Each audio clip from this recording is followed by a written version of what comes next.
But I'm sure something that feels complex to our listeners is how to actually take this pretty heady concept and actually develop it into something that has more of a concrete activation implementation strategy. So, are you all able to share with us kind of an example of how you can help identify an audience and curate specific touch points that are more meaningful to them versus something that's very brand heavy or brand self-serving? Well, I think the idea of the campaign is that very heavy-handed, specific and finite control that a brand wants to have over its target, over its consumers, where the ecosystem idea, it's slower. It takes a lot of time to grow a garden. It takes a lot of time to be able um, uh, to surround an audience in a way that feels organic, right? Um, so, I think a lot of, especially the CFO types, they want something to happen now. They want to be able to see immediate progress, but the ecosystem, it takes a lot longer, right? And it takes gently, massaging the an audience to be able just to put a little fertilizer here that may be different than what you would put on the other side of the garden, but knowing that that soil and that base is going to um, work together to make all of the parts of your garden and plants um, grow stronger. So to bring that to life, we can talk about a CPG example that Monica and I both worked on, where they were trying to um, move from a very athletic audience to a more casual audience that may have not thought of their drink as something that would be part of their daily lives. So when we brought up the ecosystem idea to this brand, we thought about how can we surround an audience in an organic way with multiple different touch points. Being able to lean into ambassadors and micro influencers, to be able to lean into connected television at the same time. We would also be promoting brand to brand collaborations, to be able to speak organically to audiences in social channels the same way that we would in store activations.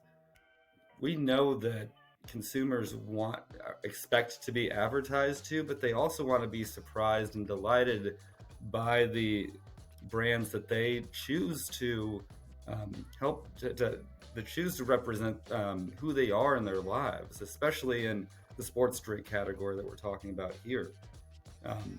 Those are choices that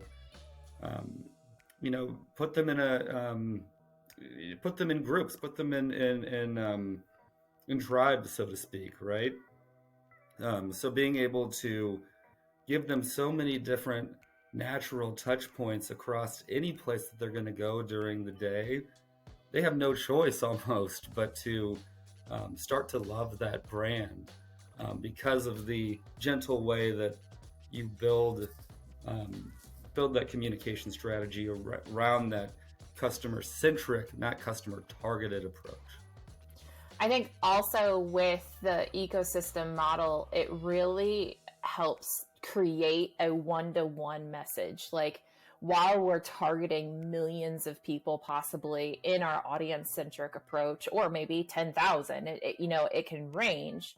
That person feels like they're talking to them, with them, and not at them. Ecosystems create more of this development of a pull type of mentality instead of just pushing ads, say buy now, buy now, buy now.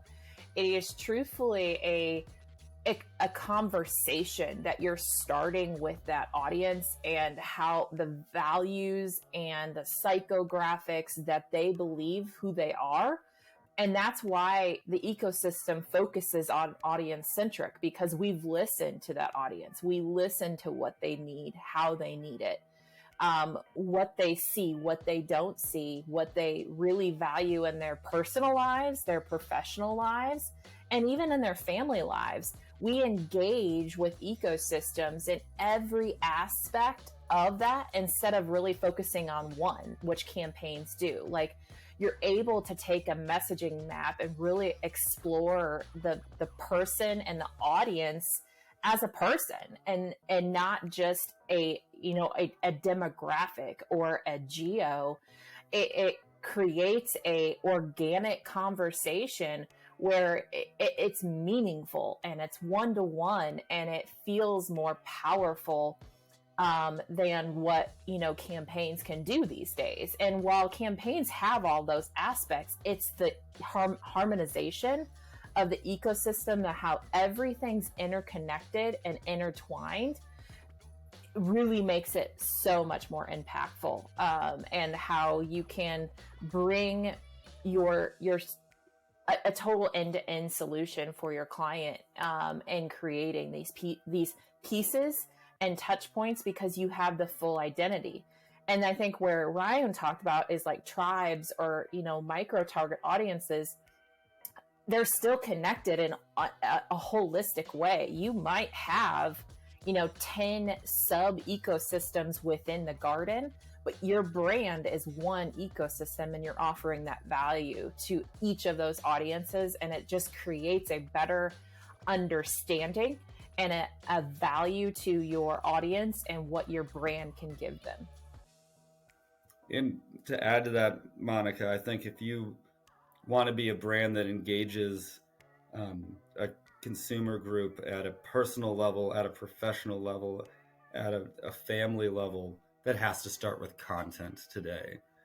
It has Correct. to be ongoing conversational feel to the messaging strategy that you have, that's always changing slightly and always is different, that's going to be juxtaposed to the 30-second commercial, to that one big idea that just gets slammed at a 150 frequency over 5 months. That doesn't happen in the ecosystem profile, because those conversations are going to come from a lot of different places, from a lot of different voices.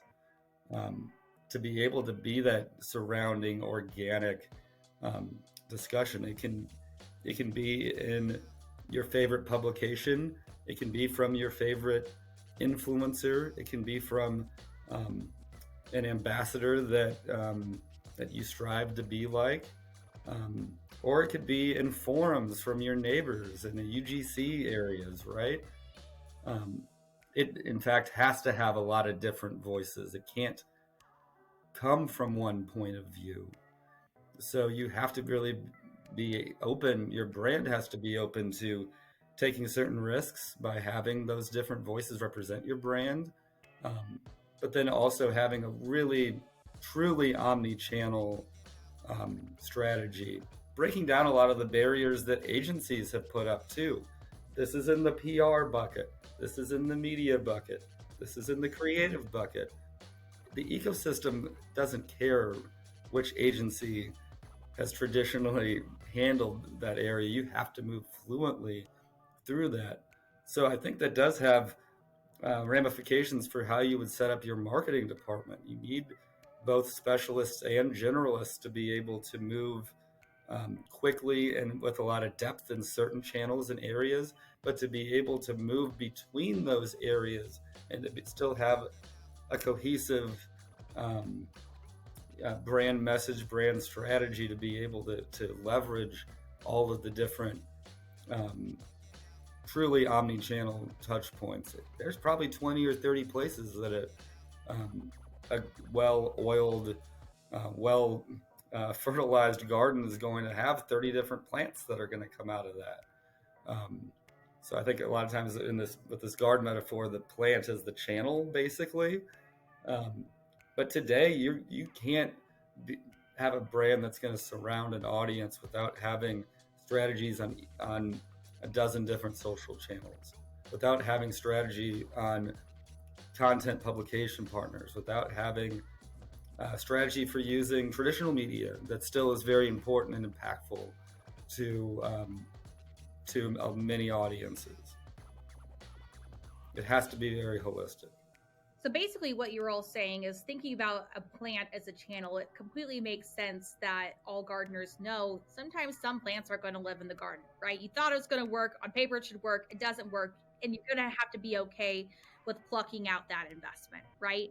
And also going back to your idea, Ryan, of thinking about breaking down the silos between PR, paid media, creative production, all of that is going to be critical. And to me, that's why a lot of brands are seeing the challenges with those silos and wanting to move in-house, right? They're like, I see the whole ecosystem, I see the lay of the land,